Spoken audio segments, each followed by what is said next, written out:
dengan NIM 402220015.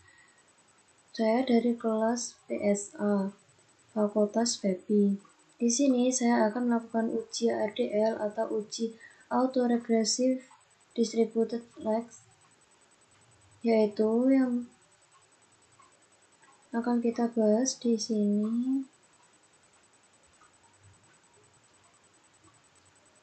Suatu penelitian dilakukan untuk mengetahui pengaruh CAR dan FDR terhadap ROA Bank Umum Syariah periode 2019 sampai 2023 dengan pendekatan ADL Autoregressive Distributed Lex, termasuk dalam data time series karena hanya menggunakan satu objek, yaitu BUS pada periode 2019 sampai 2023. Variabel independennya yaitu ada X1-nya CAR dan X2-nya FDR. Variabel dependennya yaitu YROA. Adapun langkah-langkah pengujian RDL yaitu yang pertama ada pengujian statistik deskriptif, yang kedua pengujian stasionaritas, yang ketiga penentuan lag optimum, yang keempat model RDL secara umum, yang kelima pengujian kointegrasi, yang keenam pengujian asumsi klasik, yang ketujuh interpretasi model jangka pendek, dan yang kedelapan interpretasi model jangka panjang. Yang pertama kita akan melakukan pengujian statistik deskriptif. Kita buka Evius-nya terlebih dahulu.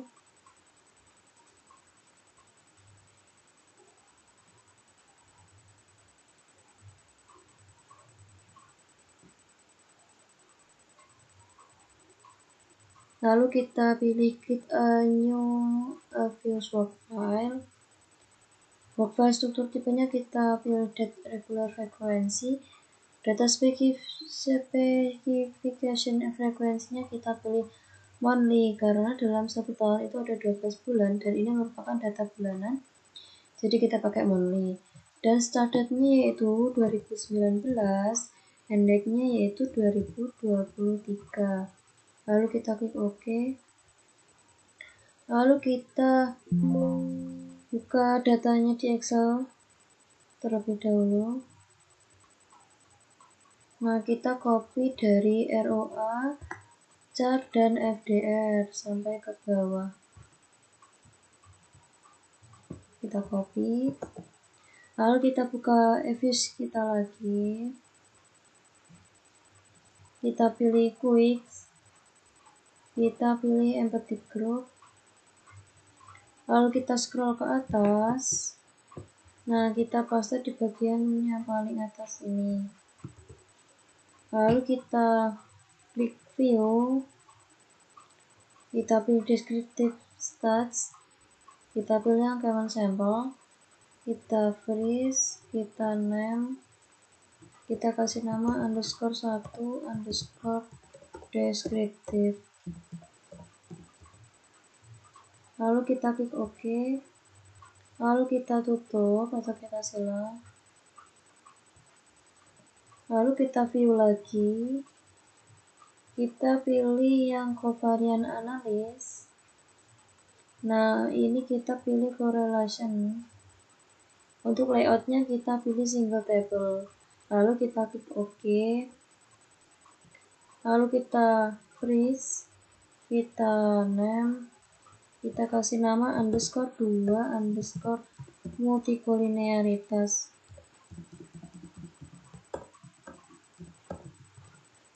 Lalu kita klik OK. Lalu kita silang atau kita tutup.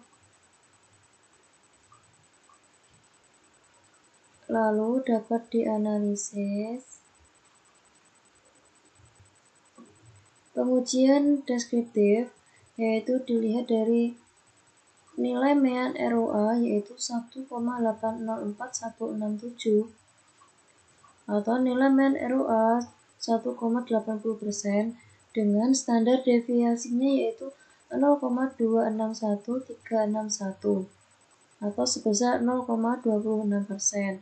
Nah, untuk nilai mean dari CAR yaitu 22,82750 atau nilai mean CAR yaitu 22,82% dengan standar deviasinya yaitu sebesar 2,22282 atau sebesar 2,22%, dan nilai MER dari FDR yaitu 77,23467 atau nilai MER FDR 77,23% dengan standar deviasinya sebesar 3,251538 atau sebesar 3,25%. Hal ini menunjukkan bahwa nilai dari FDR ini memiliki kecenderungan nilai yang lebih tinggi dibanding CHAR dan ROA. Sedangkan untuk uji multikolinearitasnya ini, kita lihat yang correlation ini. Terus kita lihat yang bagian CHAR, yaitu correlation FDR, correlation CHAR yaitu 0,257167. Dapat kita ketahui bahwa nilai korelasi CHAR dan FDR ini sebesar 0,257167 atau nilai korelasi CHAR dan FDR sebesar 0,257 kurang dari 0,9, maka tidak terjadi multikolinearitas karena korelasi antara CHAR dan FDR ini kurang dari 0,9. Selanjutnya kita akan melakukan uji stasionaritas. Kita bisa klik view.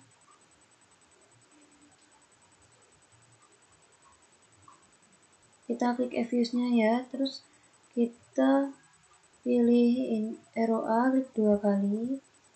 Lalu kita klik view, kita pilih unit root test. Kita pilih standar unit root test. Kita test for unit root in-nya ini level. Lalu kita klik OK. Lalu kita freeze, kita kasih nama atau kita name yaitu underscore 3 underscore S underscore ROA underscore L. Kita klik OK. Lalu kita silang yang warna hijau.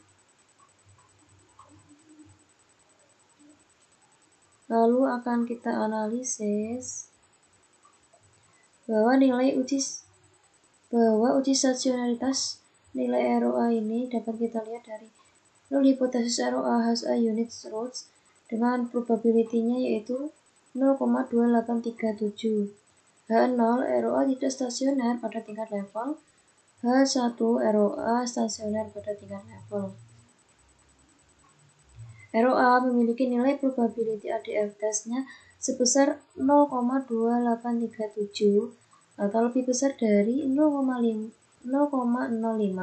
maka terima H0 dan dapat kita simpulkan bahwa ROA ini tidak stasioner pada tingkat level. Jadi kita bisa melakukan uji selanjutnya yaitu uji stasionaritas ROA di tingkat first difference. Kita buka views-nya lagi. Kita klik view. Kita pilih unit root test. Kita pilih standard unit root test. Kita test for unit root in-nya ini kita pilih first difference. Lalu kita klik OK. Lalu kita freeze. Kita name. Kita kasih nama underscore 3 underscore S underscore ROA underscore F. Lalu kita klik OK. Kita bisa silang semua. Lalu kita akan analisis.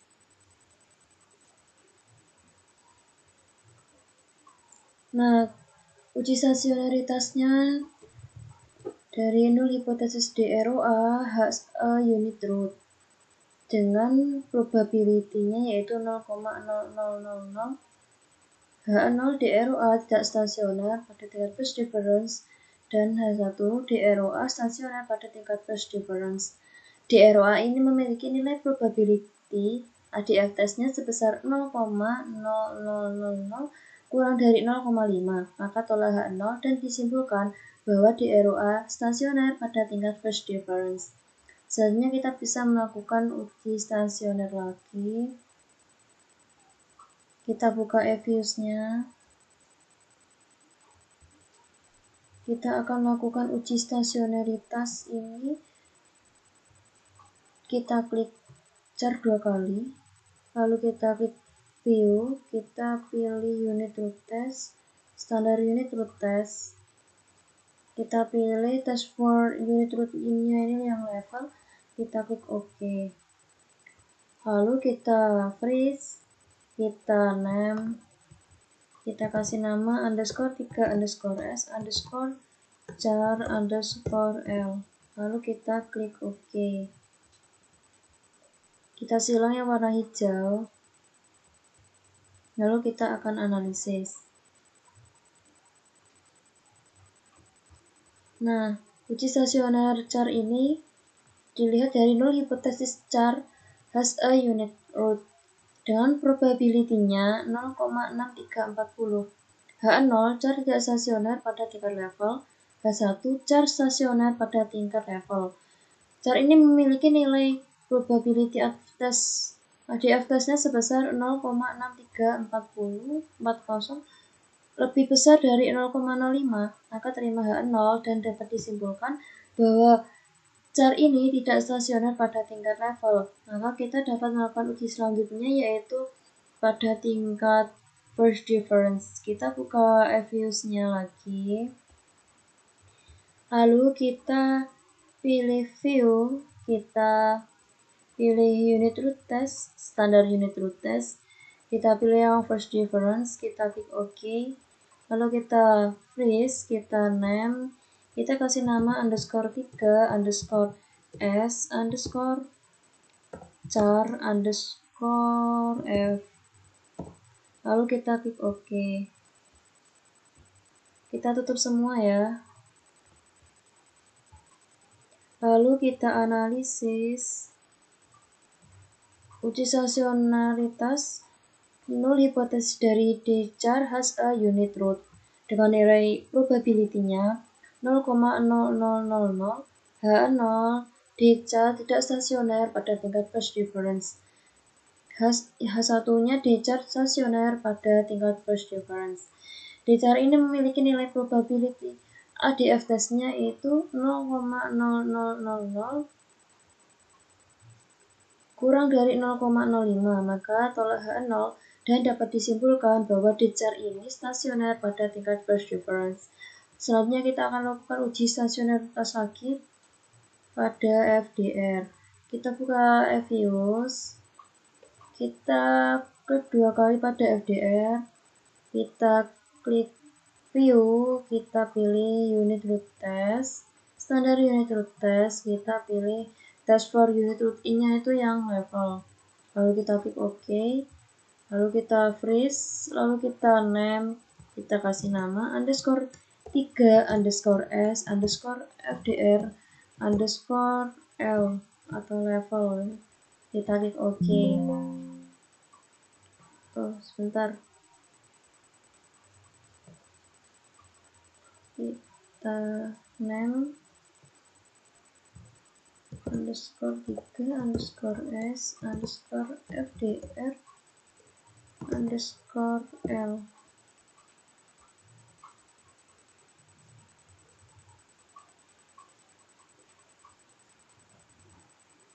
Kita tutup yang warna hijau, lalu akan kita analisis.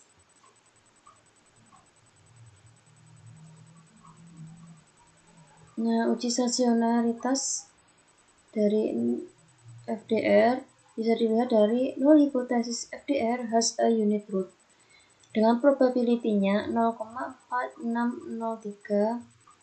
H0 FDR tidak stasioner pada tingkat level, H1 FDR stasioner pada tingkat level. Maka FDR memiliki nilai probability ADF testnya sebesar 0,4603 lebih besar dari 0,5, maka terima H0 dan dapat disimpulkan bahwa FDR tidak stasioner pada tingkat level.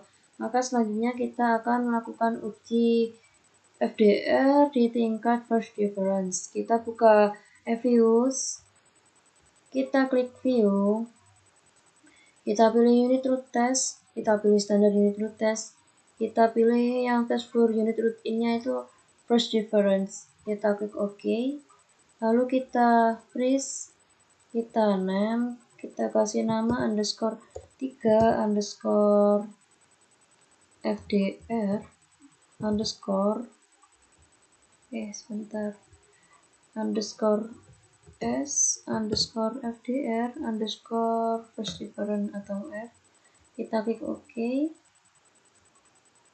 lalu kita silang semua dan kita akan analisis.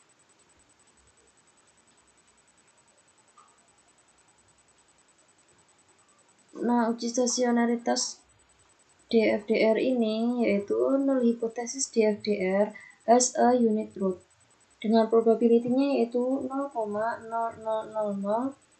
HO-nya H0-nya DFDR tak stasioner pada tingkat first difference, H1-nya DFDR stasioner pada tingkat first difference. DFDR memiliki nilai probability-nya yaitu 0,0000 kurang dari 0,05, maka tolak H0 dan disimpulkan bahwa DFDR stasioner pada tingkat first difference. Selanjutnya kita akan melakukan uji model optimum. Kita buka FUS-nya lagi. Kita tekan tombol untuk memperoleh model terbaik. Kita bisa klik view, lalu kita pilih model selection summary. Kita lihat yang bagian kriteria tabel. Nah, di situ kita mendapatkan model terbaik ARDL yaitu 3,0,0. Lalu kita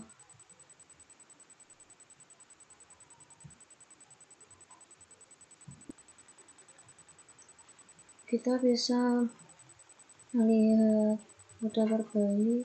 Kita klik view, kita pilih model selection summary yang kriteria tabel.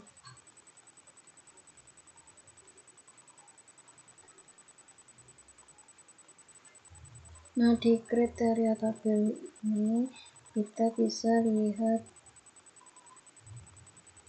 di AC, BIC, HHI,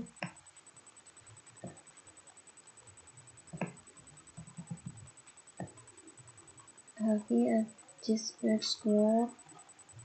Nah, kita klik view lagi, kita ke model selection summary yang kriteria graph, yang ini kita freeze ya teman-teman. Lalu kita name, kita kasih nama underscore 4 underscore model terbaik,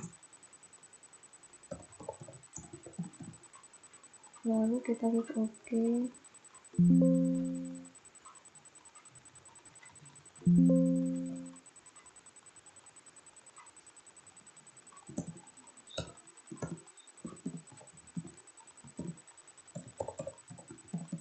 Kita klik OK, lalu kita silang, lalu kita klik view, lalu kita pilih yang koefisien diagnostik, kita pilih yang long run form and bond test, lalu kita freeze, kita name,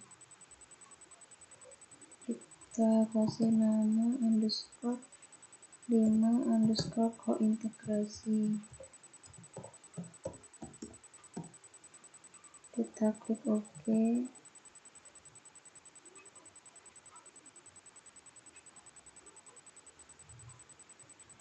lalu kita silang atau kita tutup, lalu kita klik view, kita pilih koefisien diagnostik yang error correction form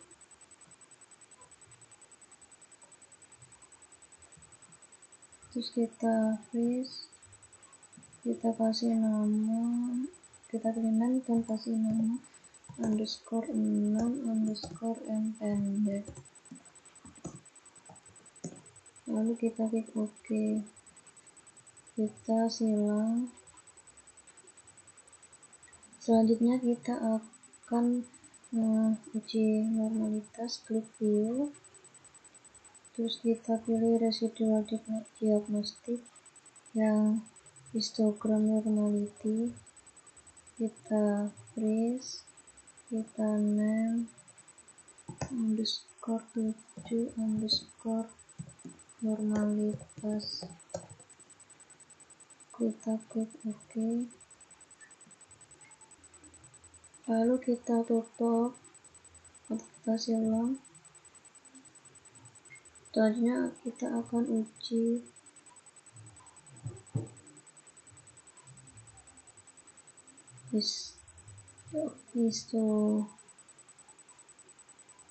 heteroskedastisitas, kita pilih koefisien diagnostik.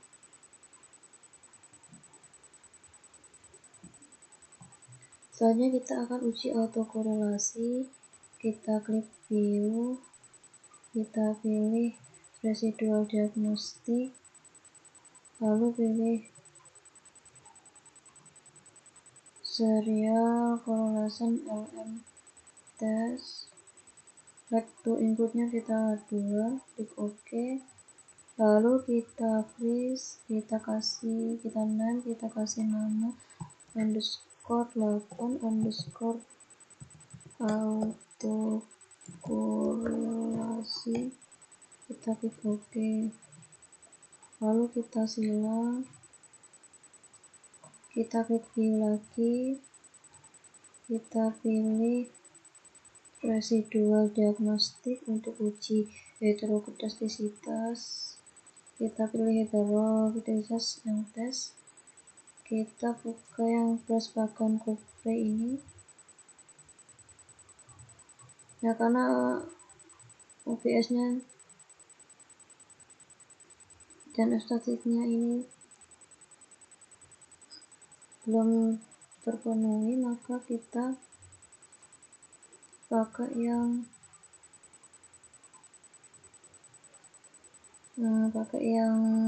Harvey. Kita coba yang Harvey, spesifikasi pilih Harvey, klik OK. Nah, ini kalau kita freeze, kita name underscore 9 underscore is heteroskedastisitas, kita klik OK, lalu kita silang yang warna hijau, kita klik view, kita pilih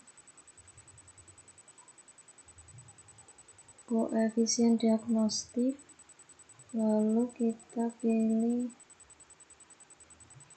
long run,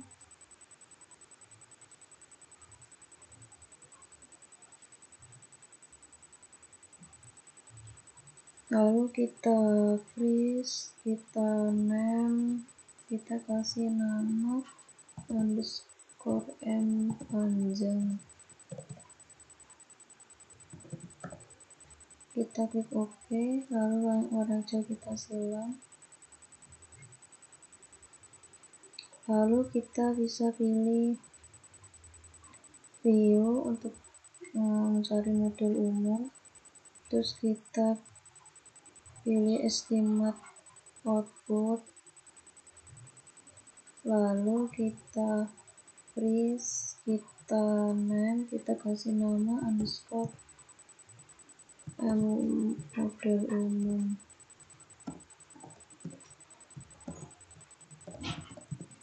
kita klik OK, lalu kita silang atau kita tutup.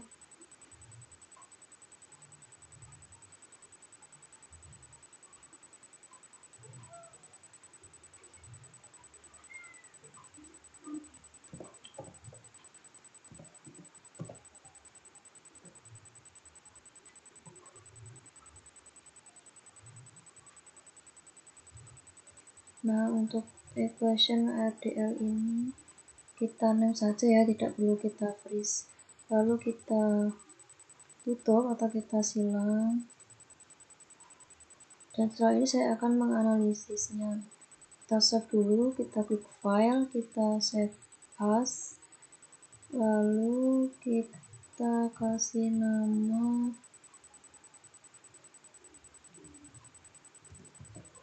UAS Ekonometrika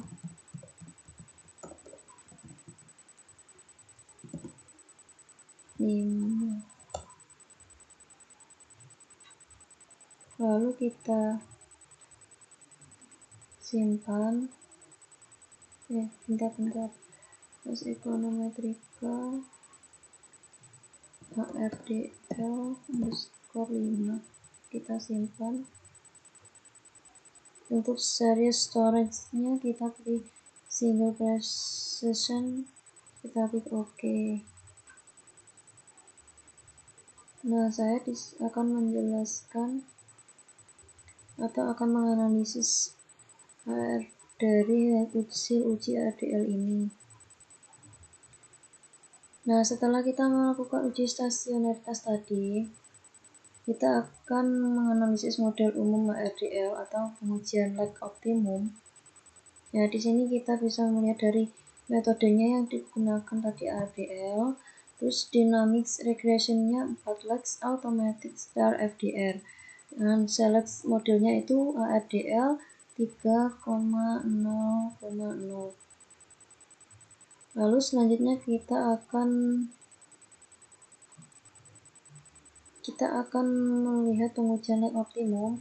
Nah, di grafik ini itu menunjukkan HRDL atau model terbaiknya itu 3,0,0. Selanjutnya ada uji kointegrasi. Di uji kointegrasi ini kita bisa melihat dari F statistiknya yaitu 3,59502 dan asymptotion N-nya itu 3,87. HO tidak terjadi kointegrasi dan H0 tidak terjadi kointegrasi dan H1 tidak terjadi kointegrasi. Maka nilai F statistik sebesar 3,59 kurang dari 3,87, maka tolak H0 dan dapat disimpulkan tidak terdapat kointegrasi. Di sini nilai F kritis uji kointegrasi lower bound L0 dan upper bound L-nya 1. Jika statistiknya lebih dari 1, maka pada taraf sik 5%, maka tolak H0. Disimpulkan terdapat kointegrasi. Jika F statistiknya kurang dari 1, adalah taraf sik 5%, maka terima H0 dan disimpulkan tidak terdapat kointegrasi. Selanjutnya model jangka pendek. Kita bisa melihat model jangka pendek itu di uji ECM regression case 2 restrict constant and no trend, yaitu DROA sama dengan 0,189 dikali DROA min 1 ditambah 0,272 dikali DROA min 2 dikurangi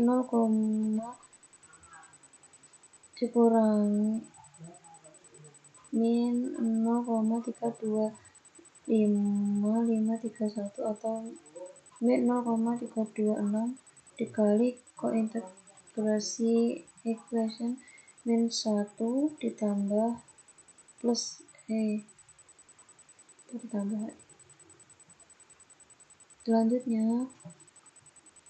Selanjutnya uji normalitas itu H0-nya residual berdistribusi normal, H1 residual tidak berdistribusi normal.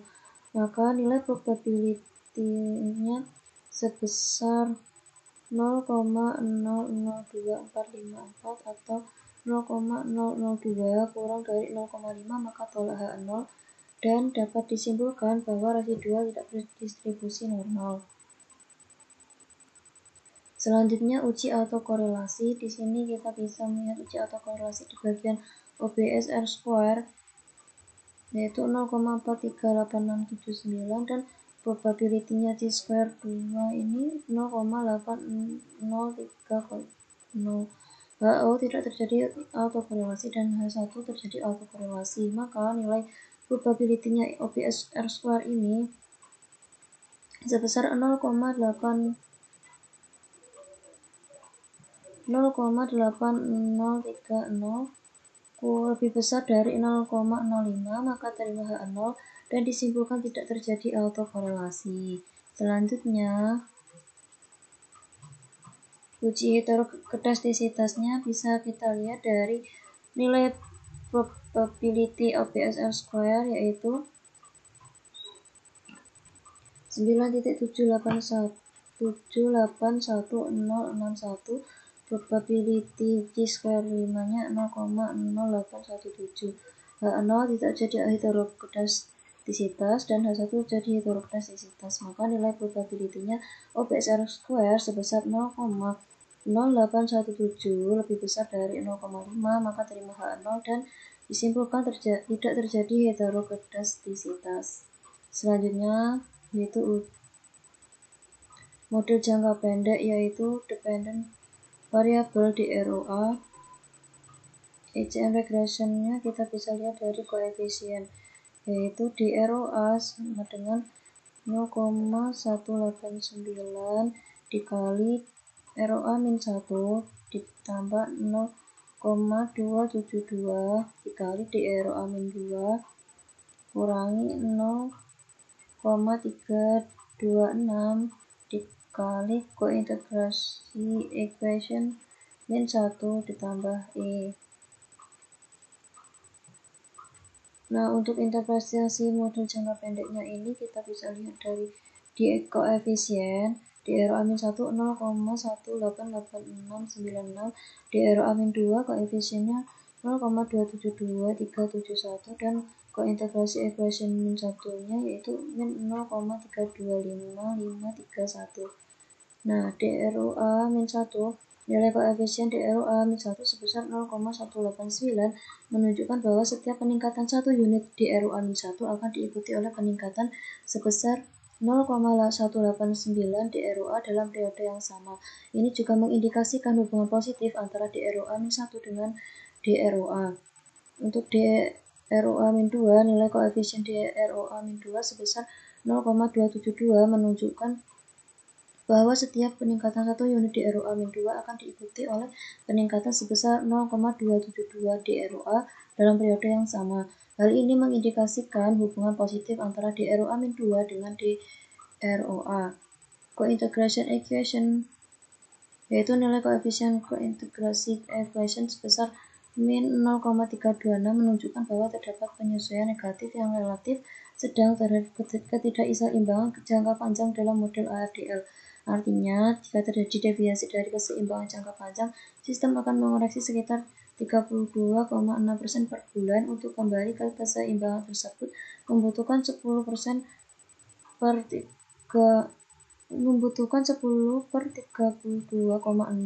sama dengan 3,07 bulan. Hal ini mengindikasikan bahwa proses penyesuaian menuju keseimbangan berlangsung dengan kecepatan yang moderat. Selanjutnya model jangka pendek uji T dilihat dari probability DROA-1 yaitu 0,1301. HO DROA-1 tidak berpengaruh signifikan terhadap DROA. H1 DROA-1 berpengaruh signifikan terhadap DROA. Maka nilai probability-nya T statistik sebesar 0,1301 lebih besar dari 0,5, maka terima H0 dan disimpulkan DROA-1 tidak berpengaruh signifikan terhadap ROA. Selanjutnya yaitu model jangka pendek uji T. Nilai probability-nya 0,0309. H0-nya DROA-2 tidak berpengaruh signifikan terhadap DROA. H1-nya DROA-2 berpengaruh signifikan terhadap DROA. Nilai probability statistiknya sebesar 0,0309 lebih kecil dari 0,5, maka tolak H0 dan disimpulkan DROA min 2 berpengaruh signifikan terhadap DROA. Model jangka pendek uji T. Di sini kita bisa melihat nilai kointegrasi equation min 1-nya di probability sebesar 0,0003. Dilihat dari H0, kointegrasi equation min 1 tidak berpengaruh signifikan terhadap DROA, dan H1-nya kointegrasi equation min 1 berpengaruh signifikan terhadap DROA. Maka nilai probability statistiknya sebesar 0,0003 kurang dari 0,5, maka tolak H0 dan disimpulkan kointegrasi equation min 1 berpengaruh signifikan terhadap DROA. Lalu untuk model jangka panjangnya yaitu variabelnya char, FDR, dan konstanta ini diperoleh ROA T sama dengan 0,069 dikali char T min 0,015 dikali FDR T ditambah 1,369 ditambah E1. Untuk interpretasi model jangka panjangnya, kita bisa melihat di output level equation case 2 restricted constant and no trend ini di variabelnya yaitu terdapat char, FDR, dan konstanta. Maka char, nilai koefisien char sebesar 0,09 menunjukkan bahwa setiap peningkatan sebesar 1% dari char akan diikuti oleh peningkatan sebesar 0,069% dalam 0,069 ROA dalam periode yang sama. Hal ini mengindikasikan hubungan positif antara char dengan ROA. Artinya ketika char meningkat, maka akan semakin banyak keuntungan yang diperoleh bank. Untuk FDR, nilai koefisien FDR ini min 0,014920. Nilai koefisien FDR sebesar min 0,014 menunjukkan bahwa setiap peningkatan sebesar 1% dari FDR akan diikuti oleh penurunan sebesar min 0,014% ROA dalam periode yang sama. Hal ini mengindikasikan hubungan negatif antara FDR dengan ROA. Artinya ketika FDR meningkat, maka semakin sedikit keuntungan yang diperoleh oleh bank. Konstantanya yaitu nilai konstanta sebesar 1,368797 atau 1,368 menunjukkan bahwa ketika char dan FDR dianggap konstan atau tetap, maka rata-rata ROA sebesar 1,368%. Selanjutnya, model jangka panjang uji T, yaitu variabel char probability-nya 0,0030, variabel FDR probability-nya 0,3483, konstanta probability-nya 0,3571. Di sini H0 char tidak berpengaruh signifikan terhadap ROA, dan H1 char berpengaruh signifikan terhadap ROA. Maka nilai probability statistiknya char sebesar 0,0030 kurang dari 0,5, maka tolak H0 dan disimpulkan char berpengaruh signifikan terhadap ROA. Model jangka panjang uji T. Di sini bagian variabel FDR dengan probability-nya 0,3483, maka H0-nya FDR tidak berpengaruh signifikan terhadap ROA, dan H1-nya FDR berpengaruh signifikan terhadap ROA. Nilai probability statistiknya sebesar 0,348 lebih dari 0,05, maka terima H0 dan disimpulkan FDR tidak berpengaruh signifikan terhadap ROA. Selanjutnya, koefisien determinasi. Di sini di bagian output ini untuk melihat koefisien determinasinya kita lihat di adjust R square yaitu 0,0803.280, maka nilai adjust R square sebesar 0,803 atau 80%, menunjukkan bahwa variabel bebas mampu menjelaskan variabel terikat ROA sebesar 80% dan sisanya dijelaskan variabel lain di luar model. Selanjutnya, untuk kesimpulannya dapat kita simpulkan yang pertama yaitu char FDR dan ROA itu stasioner pada tingkat phase difference. Dan yang kedua, model ARDL terbaik adalah ARDL dengan nilai terbaiknya 3,0,0 di mana order 3. Yang pertama untuk ROA, order 0, yang kedua untuk char dan order 0 untuk FDR. Yang ketiga, hasil uji Bond-test menunjukkan tidak terdapat kointegrasi pada model. Yang keempat, nilai koefisien kointegrasi equation-nya sebesar min 0,326 menunjukkan bahwa terdapat penyesuaian negatif yang relatif sedang terhadap ketidakseimbangan jangka panjang dalam model ARDL. Artinya, jika terjadi deviasi dari keseimbangan jangka panjang, sistem akan mengoreksi sekitar 32,6% per bulan untuk kembali ke keseimbangan tersebut. Maka membutuhkan 100 per 32,6 sama dengan 3,07 bulan. Ini mengindikasikan bahwa proses penyesuaian menuju keseimbangan tersebut berlangsung dengan kecepatan yang moderat. Yang kelima, pada model jangka pendek, DROA-1 tidak berpengaruh signifikan terhadap DROA. Sedangkan DROA-2 dan kointegrasi equation min-1-nya itu berpengaruh signifikan terhadap DROA. Nah, selanjutnya nomor ke-6, pada model jangka panjang, char berpengaruh signifikan terhadap ROA, sedangkan FDR-nya tidak berpengaruh terhadap ROA. Nah, untuk yang kesimpulan terakhir nomor 7, nilai adjust R square sebesar 0,803 atau 80,3%. Nah, cukup sekian dan terima kasih. Semoga bermanfaat. Wassalamualaikum warahmatullahi wabarakatuh.